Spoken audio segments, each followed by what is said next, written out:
Have you ever wanted to build your own backgammon set? In this video, I'll show you my unique way of making a folding backgammon game. We'll cut and glue the veneer inlay, make the checkers and dice, and finish it off with epoxy and a mandala design for a very special board. There are lots of ways to build a backgammon board.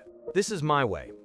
The first step is deciding on size. That's determined by the checkers and whether the board will fold or stay flat. I want this set to be portable, all in one. For the checkers, I chose 1.5 inches in diameter.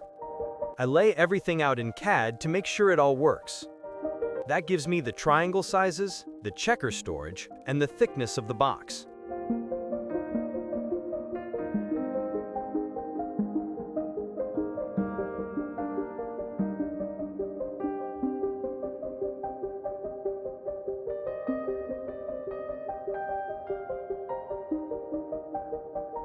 Now the plan is set.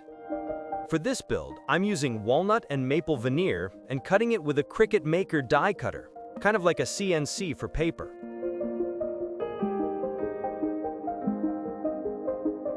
I convert my CAD DXF files into SVG format.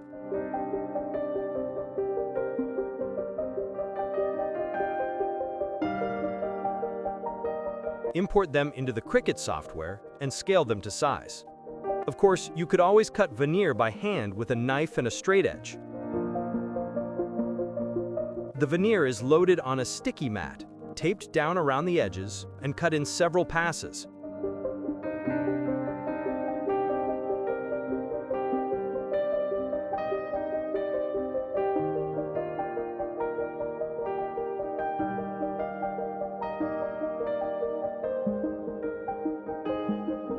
Some spots still need releasing by hand. Here's a trick. I keep the veneer on the sticky mat while I tape the pieces together for gluing. I spread glue on both the 1/4 inch MDF and the veneer, roll it smooth to remove bubbles, and clamp it all up with wax paper between layers so nothing sticks.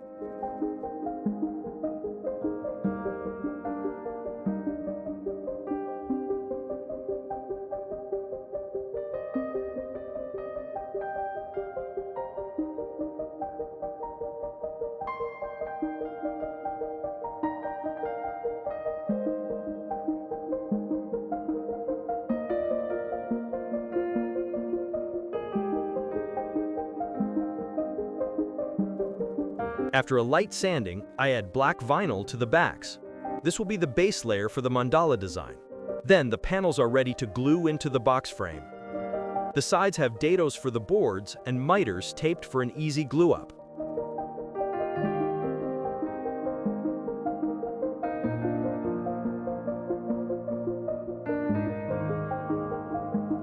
Once it's dry, the case is cut in half to make identical sides. Next comes the checker storage dividers.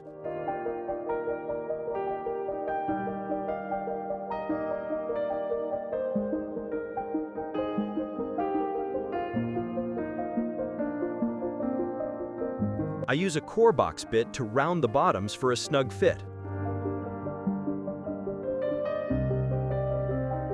At the base of the triangles, I add fitted trim blocks. Just a small detail to make this board stand out.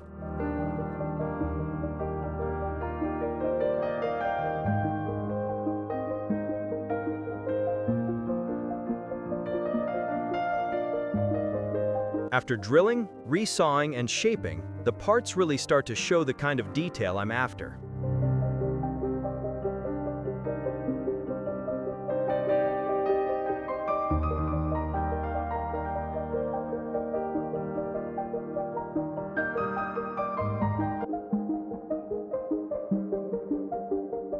Now for the outside.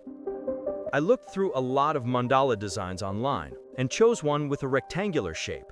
I cut each layer from 12 by 24 inch cardstock on the Cricut. The fine details cut cleanly with nice sharp points.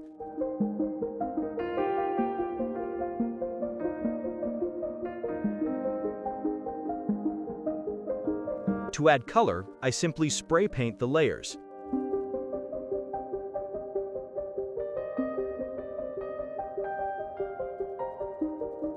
Then I pour a thin layer of epoxy. The board must be level. I use a heat gun to remove air bubbles as I go.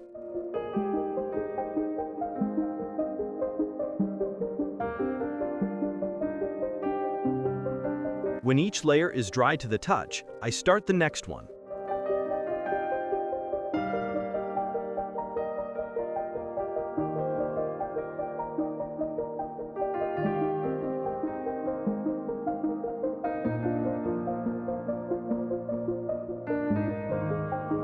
It builds a beautiful depth, and the effect is stunning. Looking back on this, I probably should have used the mandala only on the top half of the set, since the bottom will always sit on the table. But because all the parts were cut on the Cricut, I can turn this one build into 2 sets, just by making another box and using each mandala separately.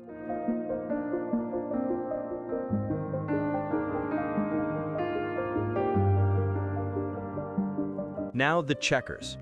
I'm using Corian solid surface material, the same used for countertops, and it comes in many colors. I glue up blanks to make 1.5-inch stock, then shape them with a 3/4-inch roundover bit.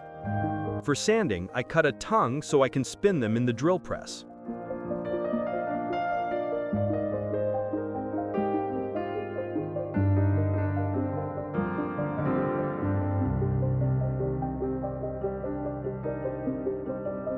After cutting to size, I ease the edges with an 1/8-inch roundover bit.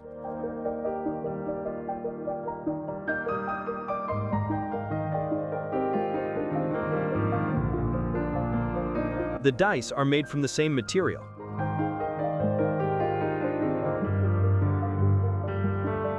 I cut templates on the Cricut, then use a Dremel with a ball nose bit to carve the dots. How easy is that?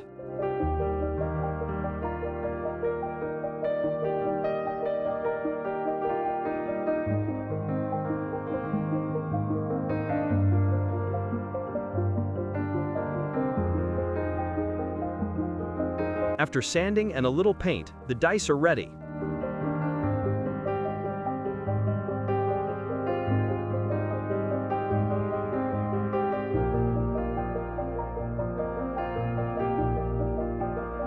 For the dice cups, I glue up maple and walnut,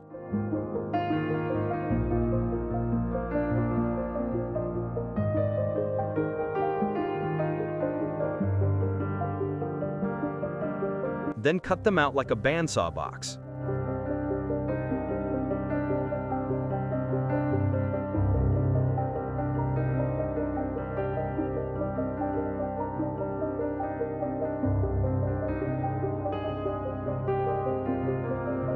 And that's it, my original folding backgammon set. This was a fun project combining woodworking, design, and a mix of materials. Thanks for joining me on the build. If you enjoyed this project, be sure to subscribe and stay tuned. I've got more coming your way.